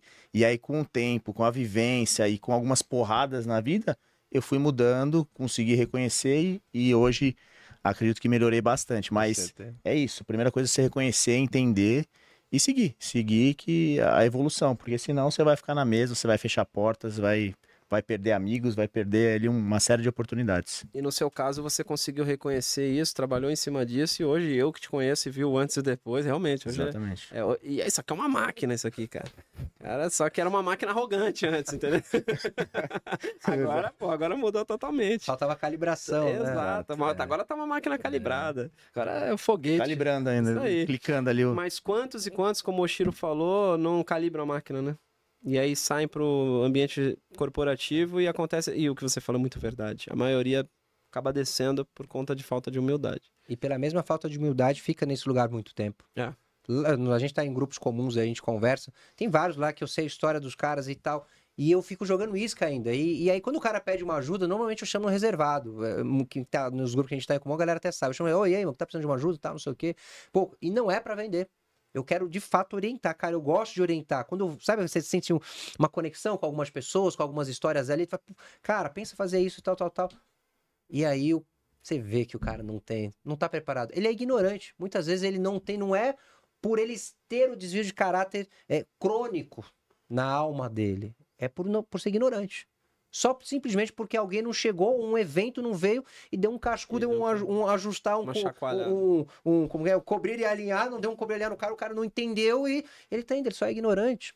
Mas, infelizmente, essa ignorância vai custar caro, vai custar 2, 3, 5 anos. E nisso aí, 2, 3, 5 anos, meu amigo, a gente constitui uma família. Em 2, 3, 5 anos é uma fase de ouro que você tá com seus filhos e você não pôde pagar uma escola particular. Em 2, 3, 5 anos, cara, seu relacionamento entrou em colapso e você não teve condições financeiras de sustentar alguns padrões, você separou e tá no segundo, terceiro casamento. As pessoas não olham pra isso. Esse realmente é um problema. Problema sério, cara. Muito bom. O assunto tá legal, tá bacana, mas chegou aquela hora lá que o Rocha adora, ele já tá até rindo aqui, que é aqui, ó. A gente sempre teve um momento, ou vários, de bisonho na nossa carreira, é ou não é? Então, o pessoal que tá nos assistindo sabe, né, que bisonhice é quando você comete algum erro, algum equívoco, né, ou faz alguma cagada. Não vou completar o resto para não ser censurado. E a gente tem um quadro aqui, né, Rocha? Que eu já fui bisonho. Já fui bisonho. Você vai contar pra gente uma história. Se você não lembrar da sua, pode ser de algum companheiro, mas se for sua, melhor ainda. Essa aqui, na verdade, é a representação de uma chave de cadeado, quando você perde, né? Pequenininha, né? Que você sabe que é muito maior. Você deve ser, sei lá, Harry Potter, sei lá, alguma coisa dessa assim, velho. É muito maior, você sabe, né? Essa aí é só pra caber na mesa ali. E você vai se lembrar, né? Que quando eu perdi alguma coisa, sempre vem alguma coisa 10 vezes maior do que o que você perdeu, né? Então, mas é a chave desse tamanhozinho que a gente ampliou, né? O Auleta sempre fala que ele queria um pau de fogo gigante. Falei, aonde que a gente vai colocar isso, cara? Como é que vai Mas ele passar lá queria, embaixo? chegar lá com aquele pau de fogo quando você perde, sabe? Então conte pra nós, que eu tô curioso. Qual foi o seu momento ou seus momentos de bisonho que você lembra aí? Cara, não, foram muitos, né? Assim, eu não tenho aquelas bizonhices, assim, de histórias marcantes, mas eu sempre fui um cara muito bizonho, muito mocorongo, eu nunca tive coordenação. Então, cara, eu ficava na escolinha, eu não conseguia marchar, eu não sabia marchar. Era um desses caras engraçados que tem os vídeos que a gente vê na internet hoje, direita e esquerda, cara, era eu não conseguia. Eu tinha um desvio cognitivo de coordenação fina. Nunca, até hoje eu tenho, até hoje para aprender a fazer coisas novas, cara, é um esforço tremendo. Então eu sofria muito com isso. Então, assim, eu tenho uma minha, assim, que não era de bizonhice, mas eu sempre fui muito torador, né? Sempre dormi muito. E numa certa vez, numa sessão lá, tô lá e, cara, e tava. Era o tenente ou o capitão que tava dando a instrução, cara? Era o capitão, cara, o instrutor-chefe tava dando a instrução. E eu, 03 de numeração, né? Sentava nas primeiras fileiras. Cara, e vendo aqui assim, o isqueiro já desconectava do direito, já começava a descer aqui, já, puf, 03, sei o que tal. Dava aquela chamada primeira, e aí foi a primeira, aí foi a segunda. Cara, não deu 5 minutos, foi a terceira. Ele, vai, flexão. Cara, eu fiz umas 20, 30, 40 flexões, não lembro, mandou fazer bastante. Cara, eu sentei na cadeira. Não deu 20 segundos, cara. Eu dormi de novo, cara. Ele arremessou o apagador assim. Não, traz seu monstro. Cara, assim, eu não sei o que aconteceu, velho. Disjuntou e desligou. Cara, eu dormia muito na sala. Essa é a real. Me molhava Era na sala de toda. instrução. Por quê? Por ter o temperamento sanguíneo e por ter sido um ano meio complexo pra mim, cara, o sanguíneo ele tem dificuldade de atenção concentrada. Sim. De manter ali. Então o cara começava a falar, cara, eu já começava a viajar. Então, tanto é que eu tô sempre com papel e caneta, porque se eu não tomar nota, eu saio do assunto, eu fico aéreo. Talvez eu poderia ter sido diagnosticado com TDAH lá atrás. Porque, cara, eu saio demais. Cara, assim, foi impressionante. Não deu 5 minutos, cara, eu paguei muitas vezes, cara. E na frente do capitão do instrutor-chefe, cara, ali, puta merda, velho. Eu lembro quando o Martinelli veio aqui, que é um cara que fala muito de temperamento, eu lembro até hoje, ele falou assim, sanguíneo é conhecido como TDAH máximo. Porque eu sou sanguíneo também. E de fato, cara, a gente se dispersa muito rápido. Por exemplo, se eu tô em casa, você deve ser assim também. Se eu tô em casa fazendo alguma coisa, sei lá, escrevendo alguma coisa, e aí minha filha liga a Patrulha Canina, maluco, eu começo a assistir Patrulha Canina. Aí se daqui a pouco eu toco uma música, eu começo a ouvir a música, assim, eu desvio o foco, por isso que para eu poder realmente produzir, eu tenho que estar isolado. Então, quando eu vou fazer alguma coisa importante, minhas mentorias e tal, cara, eu vou pro meu cantinho, eu fecho a porta, é quase uma plaquinha não entre, não aumente a música, porque senão eu disperso rápido, cara. Tem gente que, minha esposa, por exemplo, tira o chapéu, ela consegue ouvir música, escrever e fazer a comida ao mesmo tempo. Não, eu não consigo, cara. Não sai nada direito, não, cara. Então... É complicado. Não, é isso. Eu lembrei, falou agora de biscoito, cara, que é o mais marcante da nossa turma, que é o 19, né? É o raro da nossa turma lá. Cara, o cara conseguiu, numa volta do acampamento, todas as mochilas postas nos seus locais e tal, né? Então, pra gente subir pro alojamento, cara, daqui a pouco a gente lá, aquele sangue, desmonta a mochila, não sei o que, vai, aluno, seu desgraçado. Daqui a pouco, cadê o desgraçado que pegou a minha mochila? Cara, veio o capitão, puta, o 19 não catou a mochila do capitão, cara. Ele conseguiu catar a mochila do capitão, velho. E já tava lá vibrando com a mochila do capitão. Cara, eu não sei como ele conseguiu pegar a mochila do capitão, cara. E, putz, o bicho era muito raro, cara. Esse cara, ele merecia um prêmio. Assim, era um cara muito gente boa, né? Assim, a turma até hoje tira onda, né? Que faz parte, né? Perde a piada, perde o amigo, não perde a piada. Mas assim, eu nunca tive tantas bizonhices assim, não. Porque, cara, eu não tava na frente. Porque eu tinha coordenação ruim, eu não era um cara inteligente. Então eu sempre tava da meiuca pra trás, então não tinha muito o que eu errar, mas era mais essa falta de capacidade cognitiva, de coordenação, era muito ruim, cara. Eu não sei como que eu consegui passar não, cara. E nos campos, teve alguma história que você torou, porque você era torador ali? Cara, que é sugado alguns ali, hein? Essa aí teve uma de aspirante lá no 28 Bill. E eu tinha a missão de ficar de segurança da via, alguma coisa assim, a tropa tava passando, tinha que passar, e conforme a tropa passava, vinha o comandante da tropa, fazia aquela troca de senha e tal, e cara, e vindo o cara, e só escutando, cara, mas pô, cadê os caras? Pô, não tô achando os caras, caraca, achei o cara aqui, puta, eu dormi. O capitão, o coronel, acho que eu tô esperando, que era um exercício de batalhão e tal, cara, e eu dormi, caí no meio do mato lá, dormi, apaguei, cara, tomei os esporros lá e tal. Cara, eu tinha essa dificuldade, cara. Até hoje eu ainda tenho, eu sou conhecido como torador, assim, ainda, cara. Em casa, qualquer canto. Ah, vim agora subindo pra cá, eu vim dormir. O cara falando com o cara falando, eu dormi, cara. Ô, velho, foi mal, você tava falando, cara.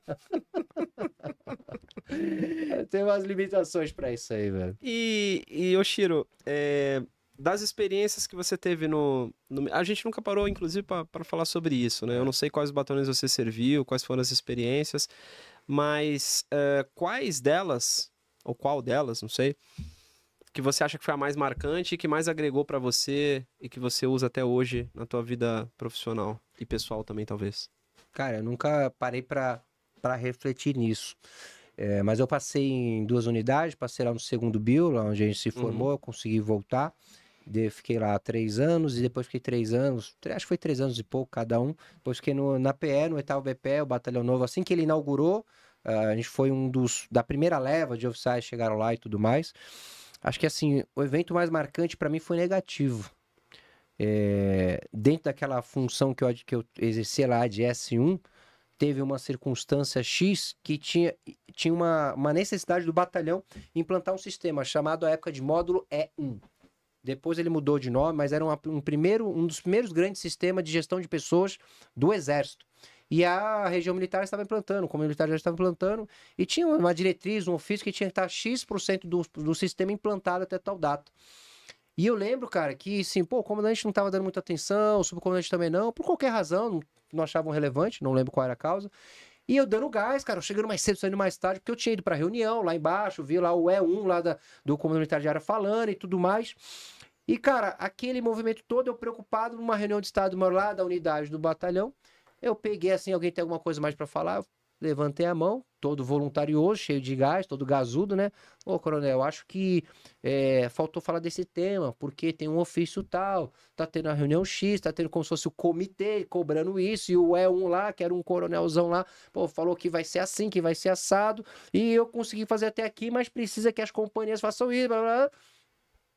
Cara, eu vi aqui assim, ó, era eu, tenente, o resto era capitão, 2 major, um tenente-coronel, coronel, e, era um tenente lá que tá fazendo esse maluco aqui, né? Tava eu lá, cheio de gás, nenhum capitão de companhia queria assumir a função, que era mó bucha, e eu tava lá, eu já era safo, isso me ajudou muito, inclusive, a aprender os processos de lá pra vir pro mundo corporativo. Aí tudo ficou se olhando, aí começou a meio que uma risadinha, o comandante virou, não vou citar os nomes aqui, né, porque pra não marcar os caras. Fulaninho, falando pro outro estado-maior, né? Como é que funciona aqui? Comandante, assim, né? Pai é quem cria, né? Eu não entendi aquilo, velho. Eu levei um tempo depois pra entender que ele tava dizendo o seguinte: ô Ciro, já que você tá inventando esse BO, né? Pra não usar outra palavra aqui, se der merda, você que vai responder por isso. E não tinha nada a ver mais comigo ali. Já era função dos outros caras. Essa foi a experiência mais marcante pra mim, porque ela fez eu enxergar, rompeu com o padrão que eu tinha com a força de paixão. Falei, cara, aqui o limite é claramente estabelecido. Você nunca vai poder ser melhor do que o que você pode, porque o ambiente não quer isso de você. Ali eu entendi que eu era o errado naquele lugar. E não que... Não, o lugar era aquele mesmo. Até porque, de repente, para a finalidade da força, você não tem que ser bom nesses tipos de coisas. Ali foi a experiência que, infelizmente, mais me marcou. Porque ali eu falei assim, caraca, deu gás mesmo, cara. Chegando cedo, saindo tarde. Foram dias, assim, meses, assim, tranquilamente foram meses. Os sargentos lá, e eu dando carga nos caras, bora. E os caras, não, e eu querendo ser o destaque. Falei, nossa, a unidade vai ser o destaque nisso aqui. Era uma rolha administrativa, né? Mas, que aquele espírito de cumprimento de missão. Então, aquele evento, ele me marcou muito.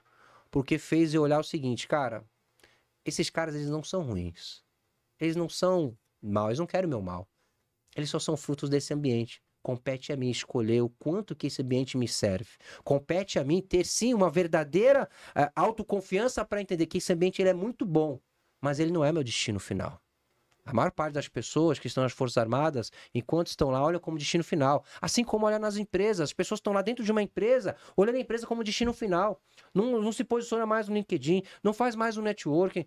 Trabalha ali como se ali fosse a base de tudo, como se ali fosse sua família, e não é. E não é. Então, isso ocorre da mesma forma nas Forças Armadas, e esse foi um evento ali para mim que me marcou. Teria vários, obviamente, para falar, mas respondendo a sua pergunta, eu nunca parei para pensar nisso, o que mais me marcou. Mas o que mais me marcou foi isso. E podemos dizer que além de ter sido a experiência que mais te marcou e de um aspecto negativo, foi também, talvez, a tua virada de chave. Mais preparatória. Mais preparatória. Foi. Foi ali que eu enxerguei que eu tinha que cuidar de mim e que eu não poderia depender do ambiente. Porque, por mais que seja um recruta, seja um coronel, um temporário, não importa. Ali a gente fica numa condição de que a força está cuidando de mim. Uhum. A gente não tem esse princípio lá? Sim. A força está cuidando de mim. O comandante do meu grupo está cuidando de mim. O cabo está cuidando de mim. O comandante do meu grupo está cuidando de mim. O tenente está cuidando. A gente entende que alguém vai cuidar, vai prover. E eu vou para a missão e alguém da logística, né, do S4, vai trazer os recursos, vai trazer os meios. As coisas vão chegar e eu vou poder fazer minha operação. Só que na vida não é assim. Na vida você precisa saber se cuidar. Então esse princípio arraigado desse jeito traz muitos aspectos interessantes do coletivo, mas também traz muita fragilidade da sua capacidade individual. Sim. E quando a gente chega aqui no mundo corporativo, cai nesses fenômenos, colabora para esses fenômenos, como a gente falou, do militar quando sai com excesso de autoconfiança, beirando já, namorando já em conjunto com a vaidade, que o deixa cego, e é um potencial gigante profissional que poderia fazer coisas maravilhosas em pouco tempo logo após sua saída, demora a ter uma curva de gerar influência no mundo corporativo, por sua vez na sociedade, de 5, 10 anos. O cara poderia ter essa curva aqui reduzida para no segundo ano, o cara já está impactando significativamente, mas ele está preso nessa vaidade porque lá atrás ele não aprendeu a ser responsável por si. Ou até sem essa curva, né? Porque se ele é preparado um pouquinho antes de sair, por exemplo, aí é o ponto, o que a gente vai fazer.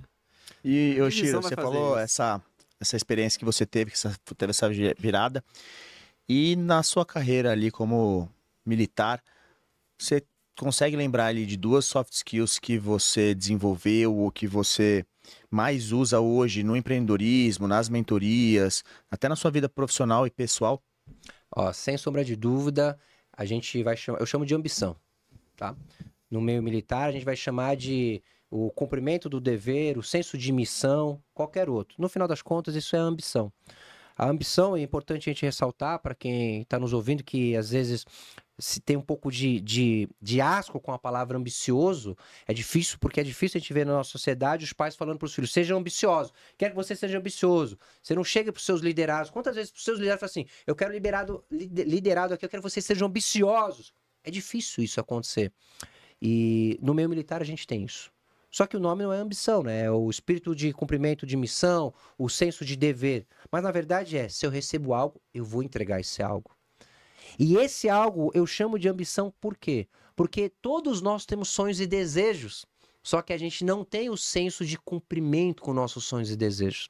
A gente se deixa levar. E lá atrás eu já entendi que, cara, isso aqui é ambição. Porque o cara me dá um negócio, eu tenho que cumprir. Então, por alguma razão, talvez meio ilógica ou circunstancial, que eu nem sei qual foi, eu associei que o senso de cumprimento de missão, de dever, era ambição.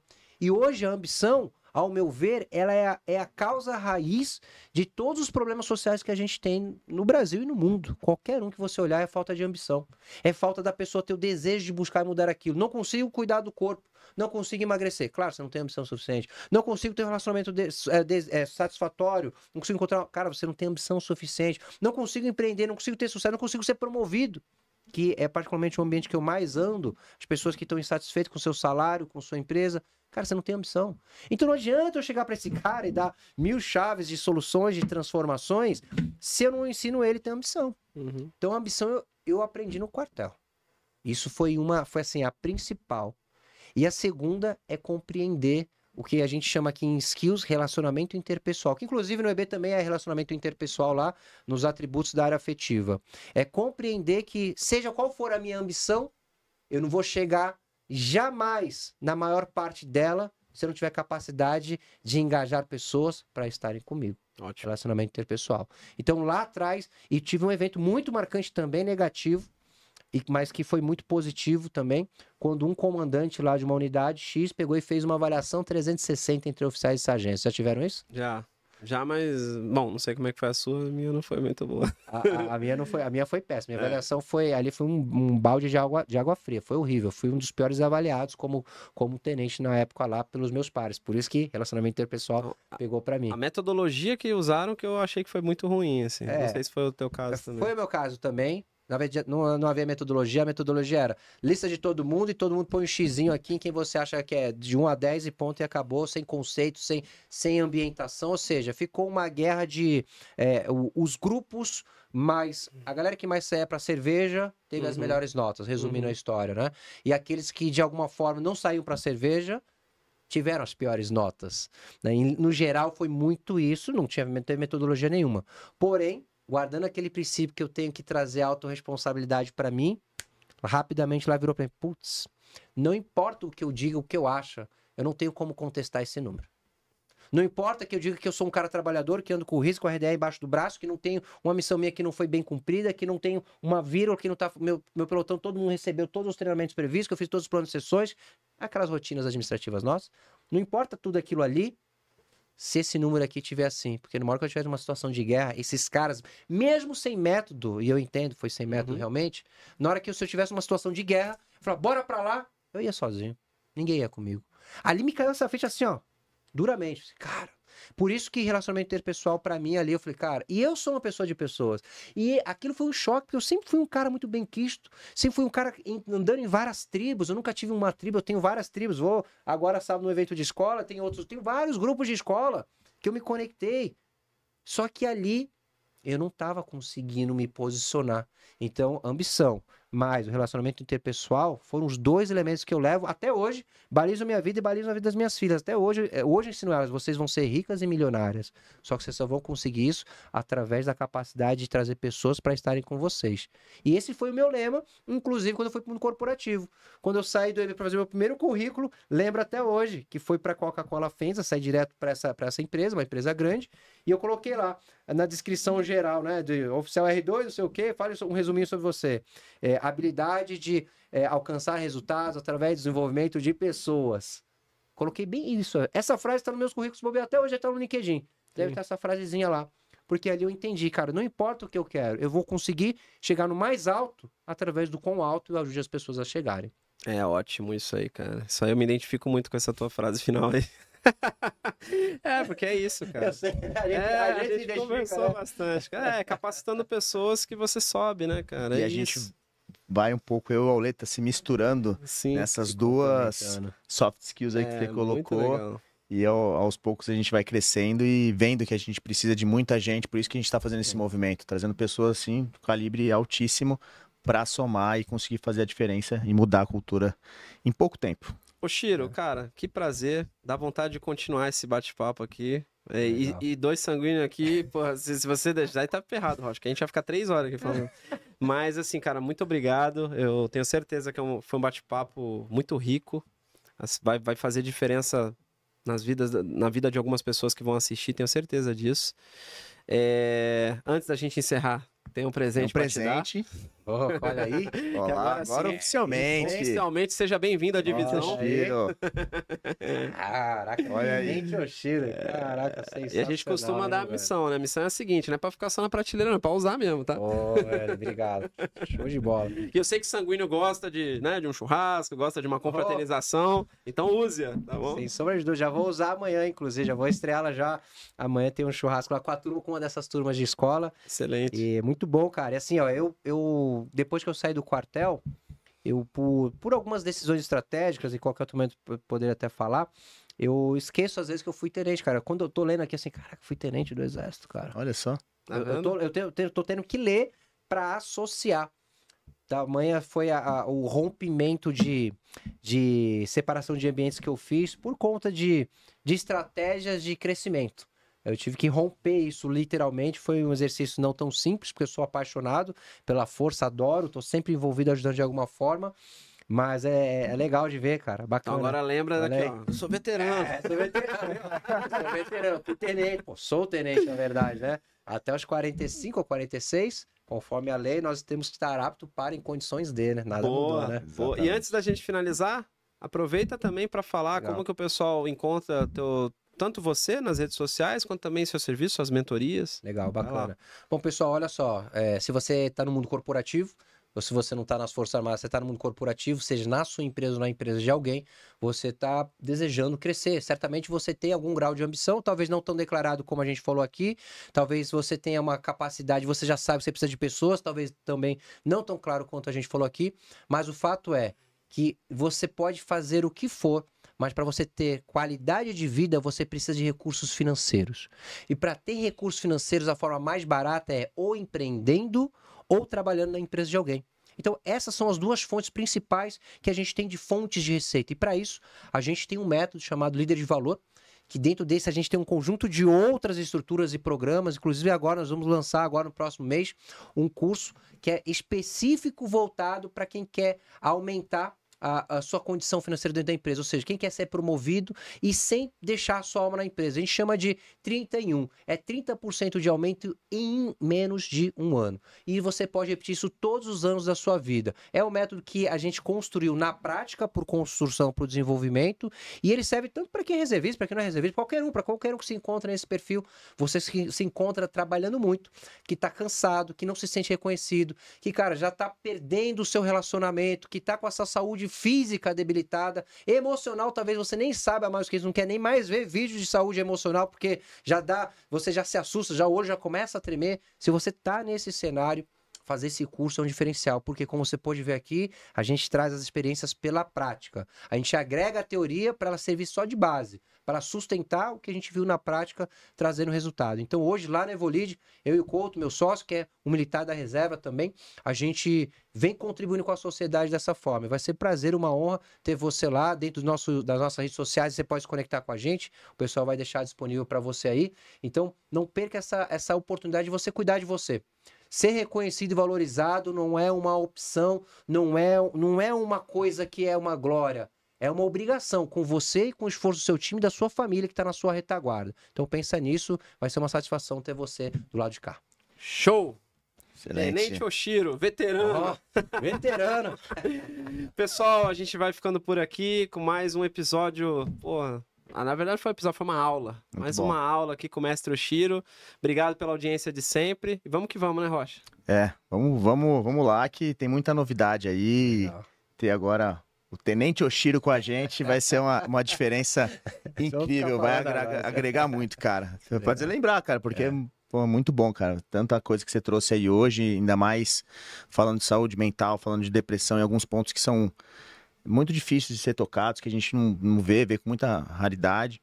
Então, muito legal. E toda a outra parte que você trouxe também de liderança, de posicionamento, que as pessoas não olham, não estão olhando, não imaginam, não tem a perspectiva. Então, tudo isso que você trouxe e muito mais te conhecendo foi uma grande satisfação e um prazer. Valeu, cara. Obrigado mesmo. Uma honra, velho. Obrigado, gente. Até a próxima e fé na missão. Fé na missão.